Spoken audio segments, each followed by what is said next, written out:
Experiencing issues with your Chevy Silverado's infotainment system, like a frozen screen, unresponsiveness, or a black screen?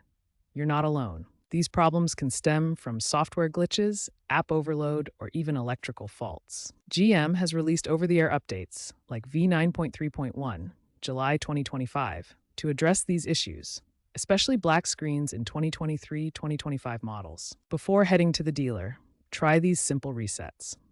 Always park your vehicle and turn off the engine before attempting any reset to avoid electrical surges. Avoid performing resets during navigation to avoid data loss. For minor freezes, perform a soft reboot by holding the power button for 10 to 15 seconds until the screen turns off and restarts.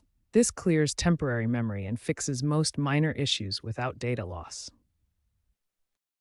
For more persistent issues, try a hard reset by pressing and holding the volume and home buttons simultaneously for 20 to 30 seconds.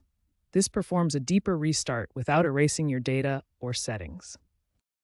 For severe issues, perform a factory reset by navigating to Settings, then System, then Factory Reset. This erases all personal data, apps, and paired devices, restoring the system to its original state. It takes 10 to 15 minutes and requires a PIN or dealer code for security. If you encounter a black screen, try disconnecting the negative battery cable for 5 minutes to discharge capacitors, then reconnect it. Also check the fuse box, specifically fuse 22 for infotainment power. If the problem persists, update the system via USB or over-the-air update.